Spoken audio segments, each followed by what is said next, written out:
It's officially OU Texas week, and the Oklahoma Sooners defense has the best unit heading into this game.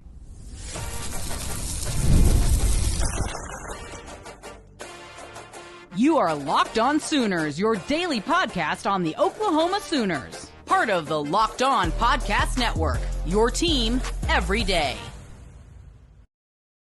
What's up, Sooner Nation? Welcome to Locked On Sooners, and thank you for making Locked On Sooners your first listen every single day. Shout out to all the everydayers out there. Today's episode is brought to you by FanDuel. Right now, new customers can bet just $5, and if your bet wins, you'll get $300 in bonus bets to use across the app. Download the FanDuel app today. He's Jay Smith of Unfair Sports. I'm John Williams of Sooners Wire and USA Today Sports, and on today's show, we're going to ask the question, who is under more pressure going into OU Texas? I think it's Texas. We're going to talk about where Oklahoma landed in the coaches poll and the AP top 25, what Brent Venables had to say about John Mateer post game. And we're going to start here, Jay. By every single metric that you can find, the Oklahoma Sooners defense is absolutely cooking to start the 2025 season.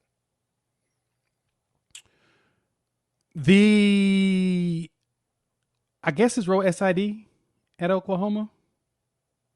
Yeah. Mike Houck. Yeah. Would be considered his role name. I mean, it's like a few different things. It's like, let me see. Associate athletic director and yeah, he's a senior associate AD, communications and digital strategy. You know, Mike Houck. Dude's great. Greatest job. Senior fantastic. Yeah. Done us some solids. Mm-hmm. He tweeted something out, John. And it was kind of disturbing to me about this defense. I was flabbergasted. Mm-hmm. I was baffled. I didn't know what to do with my hands. Bamboozled. Yeah. Yeah. Let astray, run amok, and fly out to sea, because you know what I was told? I was told by Texas fans that we were firing Brent Venables. I was told by some Sooner fans that we weren't going to be any good. But then this happened, John. This is what Oklahoma's ranked on defense right now. Now, some of you may not appreciate this like I do, but the fact that we're 5 games in, we've played opponents just like everybody else has played opponents, and all of our opponents have done really good when they don't play us, besides Kent State. Kent State's just a bad team right now. Yeah. Completely. We'll see what they do the rest of the year. Yeah, I think they're going to be really bad. But and it's only because it's a rebuild. New coach, new staff, blah, blah, blah. John, look at that. How does this make you feel? Well, I look at it and I see Oklahoma first in the SEC in a lot of categories, first or second in a lot of categories in defensive rankings, total defense first, opponents yards per play first, sacks per game first, tackles for loss per game first, third down conversion percentage first, opponent punts per game first. That's nationally. And in the SEC, obviously. And then they're second in scoring defense, second in pass defense, second in touchdowns allowed, second in passing TDs allowed, second in opposing plays of 10 plus yards or more with just 31, second in opponent pass yards per attempt, second in opponent first downs per game, second in pass defensive efficiency rating. My God. But John, I ask you, what does this make you feel, though? I don't know how to feel because I haven't seen this in a really long time with the Oklahoma Sooners. I was a baby Oklahoma Sooner fan when I last saw a defensive performance like what we're seeing out of Oklahoma's defense right now. Exactly. That's my thing. How are you supposed to feel about this? In which I understand Sooner Nation is so used to these numbers showing up on the offensive side of the ball. Yeah. Totally understand that. We are in a conference where this has way more value. Yep. Because we've seen teams in the SEC win national championships by having this. Uh-huh. You don't let the other team do anything and your offense does just enough. You've seen them go out there and win it. I mean, go look at those Georgia teams. Go look at some of the early Bama teams. Mm-hmm. If right now we are in a situation in college football where it feels like a lot of offenses are a lot more stagnant than you think, especially when they play up against good defenses. Teams struggle. The pressure. It's hard to get really good defensive linemen and get really good offensive line play. There's so many struggles in that right now, and this right here, Tells me everything I need to know about what Brent Venables has done. Brent Venables has provided you something that a lot of y'all did not believe was going to happen.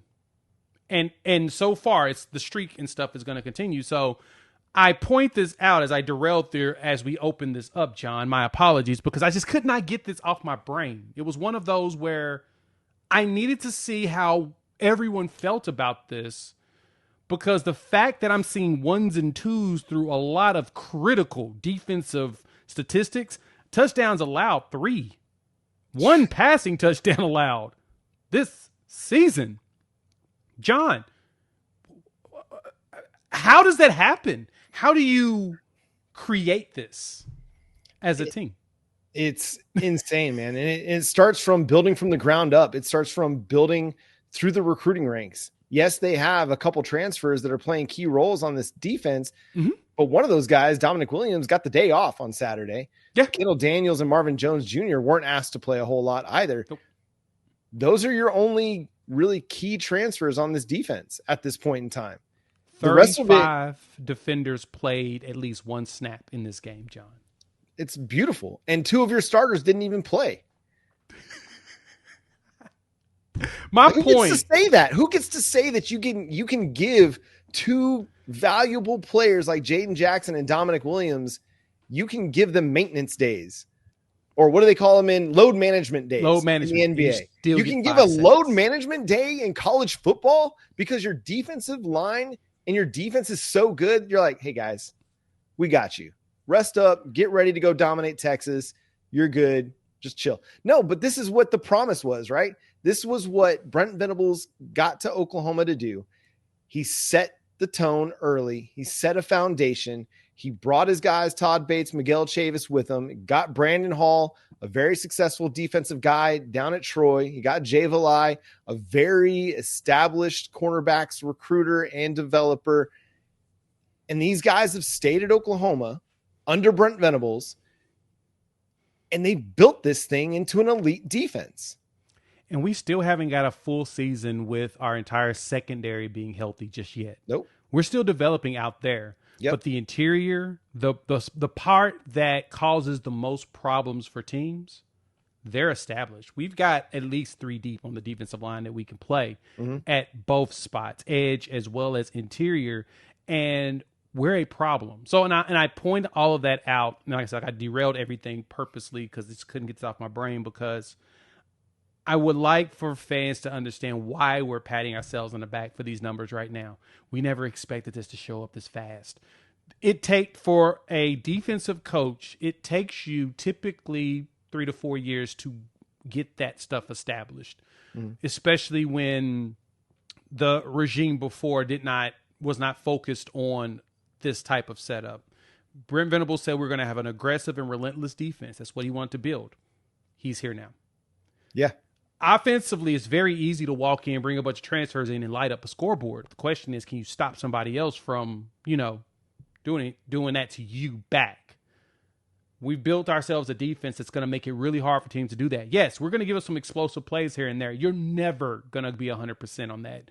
Georgia in their heyday and then Bama in their heyday, they gave up big plays to bad teams too, occasionally. You're going to do that. It's okay. Because the thing is, in the end, you ain't putting touchdowns on the board. 3 total touchdowns allowed so far against teams that were putting up numbers against other teams. My excitement behind this, John, and why I continue to toot the horn of Brent Venables, is that I have appreciation by the fact that we care on defense. We really do. Yeah, and it's not just the starters either. It's all throughout the defensive depth chart. Yep. They don't want anybody to gain a yard, to get a first down, to score a point. It doesn't matter if it's the most senior guys on the defense or your true freshmen that are getting their first opportunities to play as a part of Oklahoma's defense. Everybody's taking pride. And that's the thing that Brent Venables keeps preaching to everybody, right? The nameless, faceless opponent. You're playing against yourself. You're playing against your standard. And the defense is taking that to heart. They're playing to a standard. They're playing like they're playing the national championship game every single week. And it's showing. Is it perfect? No, it's not. But the effort is great. The execution is great. what they're doing is great right now. Exactly. This is what we were looking for. So, point being, it appears that this defense is more and more real. Now we get another week to be able to show it against Texas, in which they played a Florida team that was averaging I think they had maybe 2 or 3 sacks on the season or close to that or something like that. 3 sacks on the season. And they got, 6 in this game and could have had 12 based upon what everybody says when they watched it. Everyone's terrified for Texas offensive line against the way this defense plays. And it's ferocious. Because remember, Auburn walked in with a bunch of veterans on the offensive line, and they said that they're going to be fine against Oklahoma. Yep. And we've got Auburn fans saying they want the transfers they brought in kicked off the team. So my point is, Arch doesn't hold the ball like Jackson Arnold does, but Arch does hold the ball a little bit longer than he probably should. Yeah.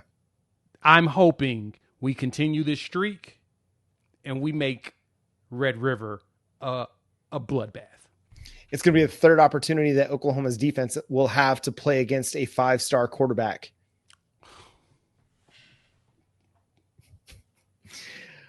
Brent Venables had some things to say about John Mateer going into Red River week. We'll also discuss where the Sooners landed in the most recent polls coming up next here on Locked On Sooners. Peloton is shaping the future of fitness with the brand new Peloton Cross Training Tread Plus, powered by Peloton IQ. It's their most advanced equipment yet, designed to give you real-time guidance and endless ways to move, whether you're running, lifting, or cross-training with your favorite instructors. This is training reimagined. Peloton is built for breakthroughs with tools that help you plan, stay motivated, and reach peak performance. I love how the Peloton IQ system offers real-time strength coaching. It actually tracks your reps, suggests the right weights, and corrects your form, making every rep safer and smarter. The swivel screen is a game changer. You can go from running on the Tread Plus to strength training without missing a beat. So let yourself run, lift, flex, and push forward. Explore the new Peloton Cross Training Tread Plus today at onepeloton.com.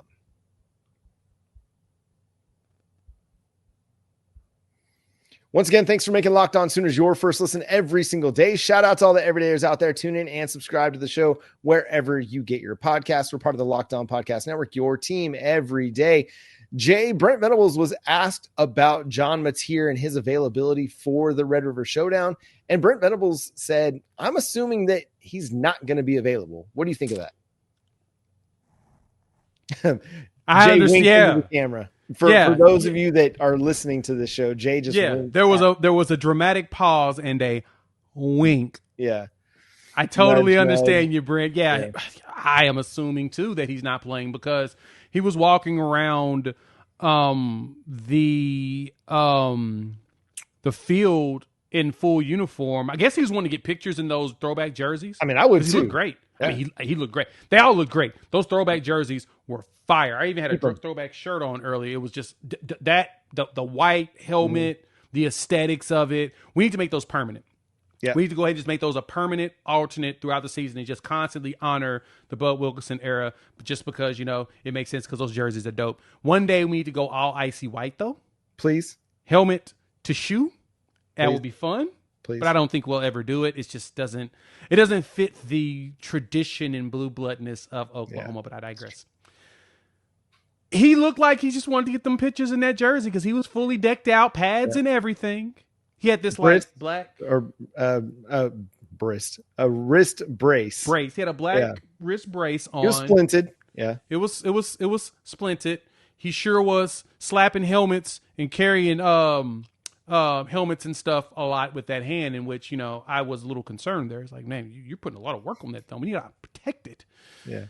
As Brent Venables, makes those statements or whatnot. I love it because it's gamemanship. I'm going to say it. That I am on the side of the tortilla presser to this day. He is, I believe the tortilla presser. Yeah. And I don't care what I don't care what the coaching staff says. Yeah. The tortilla presser said what? We believe it. Trust Chipotle. That's where it comes down to for me. I love this evolution of Brent Venables. I think at one point in time, he was very open and honest about all this stuff and just very like forthcoming. I don't want to say he's being dishonest. I just want to say he used to be really forthcoming with all of this information, with injury stuff and all that. I feel like over maybe even just this year, he's playing the game a little bit more. And I like it. Don't give anything away that you don't have to. The availability report will kind of force your hand a little bit as you get into the later days in this week. But right now, I mean, you can sit there and say, I assume he won't be available. Well, Monday and Tuesday's practices could change everything. And maybe he's actually trending towards, being questionable on that first availability report, or maybe he's probable when we get to Friday. I don't know, but I really appreciate this evolution of Brent Venables, that he's just not going to give anything away. Yeah, he's keeping it all a secret, and he's supposed to.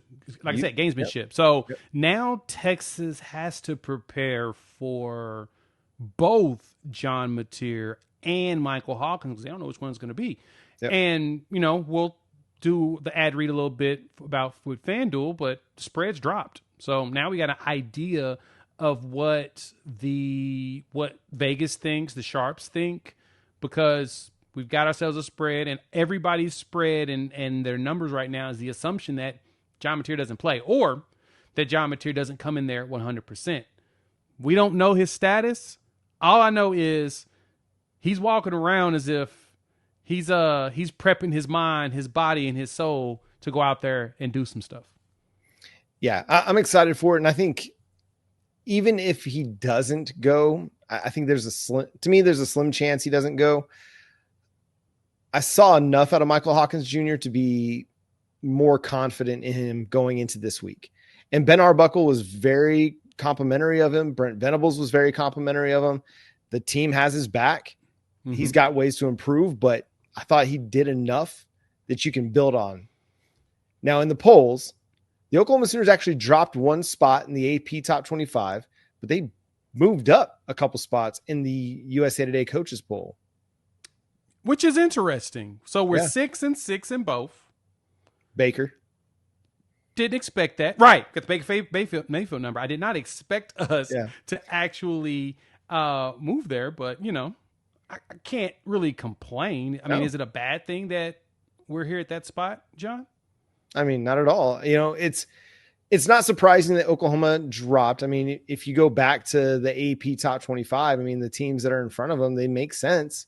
This is an Oklahoma team that, they've looked good against their competition. This past week, they played a cupcake, but I think Texas A&M is a team that deserves to be in front of Oklahoma. Ole Miss as well. Miami might be the best team in the nation, to be honest. And then Oregon, I don't know what to make of Oregon after, Penn State's loss. And then, Ohio State, to me,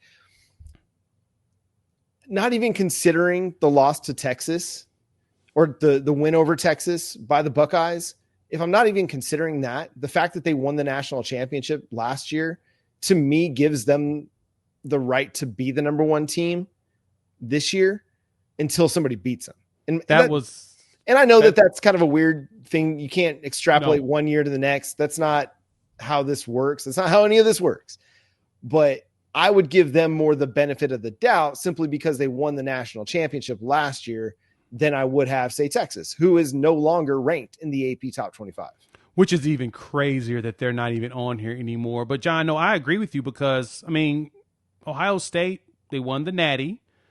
And, I mean, they got most of their defenders back. Mm-hmm. They may have a new quarterback, but, until they lose, what's the reason why they should drop? And they have proven to us that they can put up the numbers. Now, looking at the SEC in here, you have, what's this? You got Ole Miss, Texas A&M, and Oklahoma. So that's 3 straight there, 4, 5, 6. You got Bama at 8. Nobody would have considered those 3 teams to be the top 3 teams in any poll at any point in time this season. Absolutely not. Absolutely not. I don't think any type of even Vegas rankings have us in that type of order. But then Bama, Georgia, 8, 10, LSU 11, and then Tennessee at 12, Missouri at 14. We play all of them except for Georgia and Texas A&M.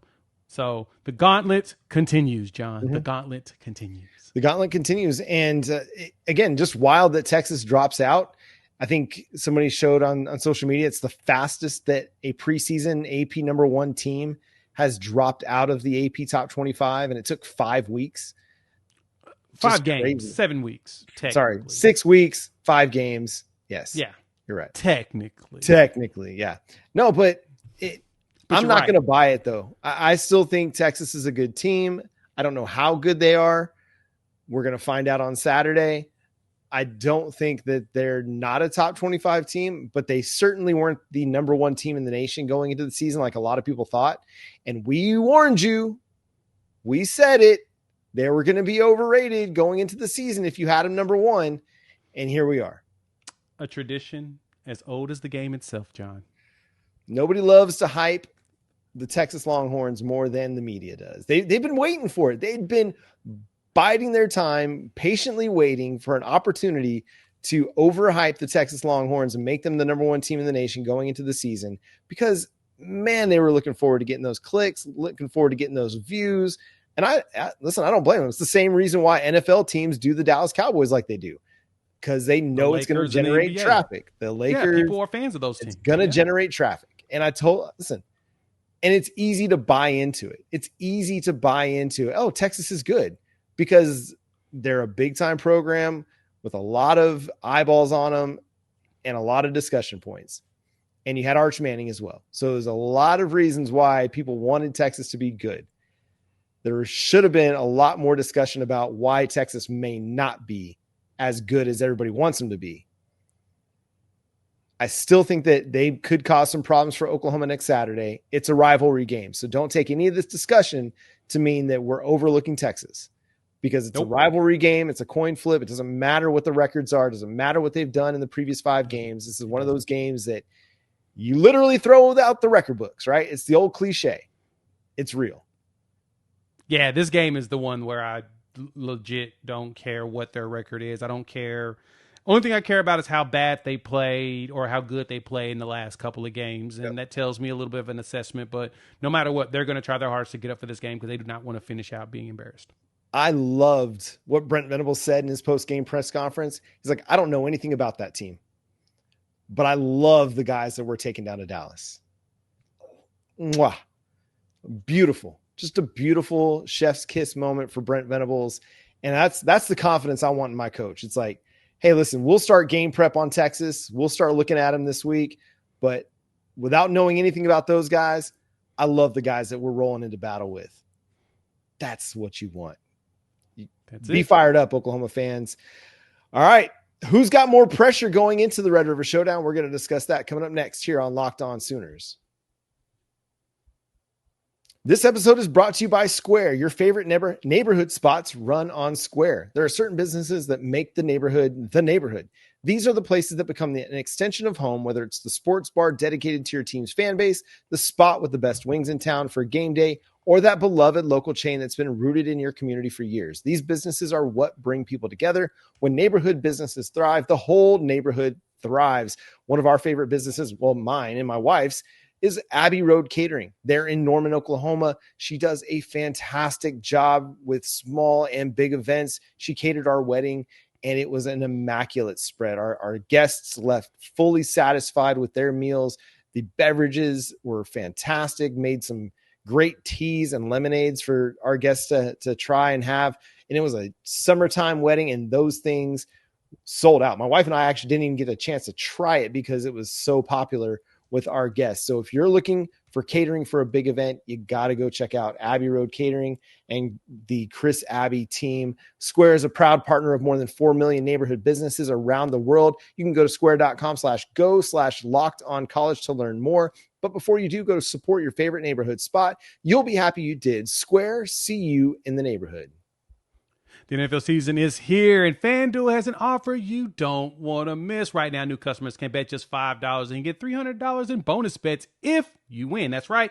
Pick a bet, put down $5, and if it hits, you unlock $300 in bonus bets to use across the app. Well, OU Texas is coming up this weekend, and because of all of the hoopla Right now, Texas is only a 2.5-point favorite. It opened at 3.5, and it's slowly starting to drop. So to get into the action and, make sure that you take advantage of the fact that Oklahoma's a dog until we find out what the injuries look like, get on the FanDuel app and take advantage of it. So what are you waiting for? Visit FanDuel.com to download the FanDuel app today and get started. Once again, thanks for making Locked On Sooners your first listen every single day. Shout out to all the everydayers out there. Tune in and subscribe to the show wherever you get your podcasts. We're part of the Locked On Podcast Network, your team every day. And this is a little bit prolonged episode of Locked On Sooners because we're so excited. It's OU Texas week. Later this week, we'll discuss some of our favorite OU Texas moments. Let us know yours at Locked On Sooners on all your favorite social media platforms or on YouTube as well. Because, man, there have been so many great moments over the years. But, Jay, I had this discussion with somebody on social media, or at least it was replied to me, that Oklahoma is actually under more pressure going into this game as the number 6 team in the nation, with the Texas Longhorns now being unranked. What do you make of that? And do you believe that Texas is under more pressure or Oklahoma is under more pressure? Oh, Texas is 100% under more pressure because right now Texas is fighting for their lives to make it into an opportunity to be even considered for the playoffs. They've only got 2 losses, so it's not like they're completely knocked out. They still have not only us, they have Kentucky and Mississippi State right behind, so that should potentially be wins, and they're both on the road.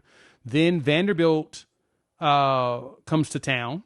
That'll be an interesting one because Diego Pavi and them still balling. But then right after they play against Vanderbilt, they have Georgia. They travel to Athens. Arkansas comes to town, and then they have Texas A&M come in Thanksgiving weekend. And so they've got a potential. They got at least 4 teams that are ranked that, can help try to propel them back into potential conversation. Well, think about it this way. Let's go ahead and look at it real quick, John. Oklahoma plays against the number 4 team, the number 8 team, the number 11, 12, and 14. So if this game does not go the way Oklahoma wants it to go, depending on how bad, if it's a close win, it probably won't drop too far. But Oklahoma can redeem themselves by winning out in those other games and work their way back up. So the pressure is more on Texas. Now, granted, for a lot of people, they'll believe it's more on Oklahoma because Oklahoma's ranked higher, but Texas has been gassed up all year. They're the ones that have the higher expectations. People don't look. Vegas had us at 6.5 wins a couple weeks ago. There's a chance Oklahoma passes that in 2 weeks. Yep. And if that happens, then what, John? It's like, oh, well, they've really passed the number. Then like, how did we underrate Oklahoma so much? So we're still playing with house money right now. And if we continue to ball out, all we're going to do is, like I said, play our way into a potential playoff berth. We make the playoffs, man, and Texas doesn't. Ooh, as a former number 1, ooh, that looks really bad on that entire organization. Yeah, I'll say that Oklahoma is under some pressure in this one because the last time these 2 teams played, it didn't go very well for Oklahoma. But this is a new year. New Oklahoma Sooners team, whether it's John Mateer or Michael Hawkins Jr., it's a new offense. As we relayed in the live show, you've got 2 pass catchers that already have more yards than anybody had last year through 5 games. So the offense is a completely different unit than what Michael Hawkins Jr. took into the Cotton Bowl last year. Exactly. So Oklahoma is under some pressure. Obviously, you want to go beat Texas. Sometimes, and for a lot of fans, my wife included, Oklahoma alum times 2, you don't beat Texas. And a lot of times it doesn't matter what you do the rest of the season because that Texas game is the one that looms the largest. You want to have those bragging rights, especially because you're going head to head with Texas so many times in the recruiting ranks. But that being said, Texas is fighting for who they are. They're fighting for their identity. Steve Sarkisian, the seat is turning up on him. Arch Manning, the seat is turning up on him. The heat is turning up. These guys, they've got to win this one. It is a must win for these guys. Now, you could argue it's a must win for Oklahoma too, but if Oklahoma drops it, like you mentioned, Jay, they've got a schedule that if they still go 10-2 with their schedule, they're in the playoff. If Texas loses, they're out. They don't get a chance to make the playoff. Yeah, let's look at it this way. The last time Oklahoma played Texas and Oklahoma was ranked and Texas was not, Texas did win that game. They won the game 24-17, as Bob Stoops was theirs in 2015. Texas wasn't ranked. Oklahoma was. Texas was. They weren't originally ranked at the top. But they weren't a very good team at that point. And Oklahoma still made it to the playoffs. The 4 team. Yeah. Because then they ran the table and they won the Big 12. Yeah, they ran the table. Played in the Orange Bowl against Clemson, in which they lost to Brent Venables in his defense. So, but the thing is, my point is that, yeah, this one is going to be a tough one for Oklahoma because when Texas is not ranked and Oklahoma is, we are 1-3 in the last 4 meetings, in which the last one was 2015, and then before that it was 93, 91, and 90, and that's when Gibbs was the head coach. So as a lot of people try to compare Brent Venables to that, as long as we go out there and actually we were number 6 in the country, played Texas and lost the game 10-7 back in 1991. So we just don't need to do that. Let's not do that part. Again, Texas is under more pressure specifically because they were the number 1 team in the country. And as far as the disappointment, if they don't make a bowl game after starting off number 1, the pitchforks and torches are gonna come out, and they're gonna want Sarkisian fired. Yeah, I mean the rumblings are already there for Sark and for Arch. If they don't win this one, the wheels are gonna fall off. Because it's not going to necessarily get any easier. You might look at that Mississippi State game and think, oh, that's a win. Mississippi State is playing tough right now. They are not an easy out. Vanderbilt obviously is a good team. There's nothing guaranteed. I mean, Kentucky, you catch them on the right day and they can make your life a little bit difficult. Not to say that they'll beat Texas or that any of these teams will beat Texas, but you can't just sit there and chalk up any of these games as wins. I could say the same thing for Oklahoma. I like Oklahoma's chances in all of their games, but I'm not going to sit here and say, yep, they're going to definitively run the table and go undefeated. That's the SEC. That's life in the SEC. Yeah. So Texas, you can't afford a third loss. You can't afford to start the season 3-3. Nope, you cannot. And that Kentucky game's not going to be as easy as it sounds. Kentucky's terrible, but it ain't going to be that easy because they're known for being just overly physical. They're a team that just physically are hard. And like you said, Mississippi State is playing really good football right now. So, and for Texas, they coming off that bye week to play Florida, then us, and they don't get their next bye week until November like us. So 5 straight SEC games, and you wrap it up with Vanderbilt as the last one. Luckily, it's at home.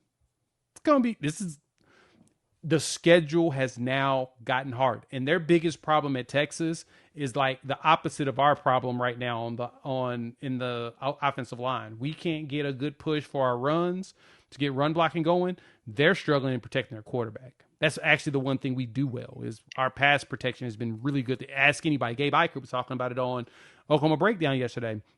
He's like, yeah, we've been really good in pass protection this season. Run, got to figure it out. We're nowhere near the standard, but we've been good in pass, which is satisfactory right now. And you just keep doing that. At some point, you're gonna grow and get better in the run fits, and you're gonna figure it out. I always chalk it back to also most of the team is learning a whole new system, and we got to get them to change their mindset and get them mean again. And I think we'll get there. Yep. And it's not looking good for the Texas offensive line. And this week you have the best defensive line in the nation that you're going to have to go up against, a group that can run 8 different guys out there and 9 or 10, depending on the circumstances. Not a great week to be a Texas offensive lineman. You know that they're going to be fired up and ready for the challenge, but this Oklahoma defensive line is just playing at another level right now. And that's going to do it for today's episode of Locked On Sooners. Thanks so much for tuning in, being a part of the show. Subscribe to the show wherever you get your podcasts. We're part of the Locked On Podcast Network, your team every day. Follow the show at Locked On Sooners on all of your favorite social media platforms. Check out Jay at Unfair Sports. Go check out his channel on YouTube for more Oklahoma Sooners and college football coverage. You can follow me at John9Williams and read my work covering the Sooners over at SoonersWire.com. And again, the show is at Locked On Sooners. But until next time, he's Jay Smith. I'm John Williams. We'll talk to you then. Boomer Sooner.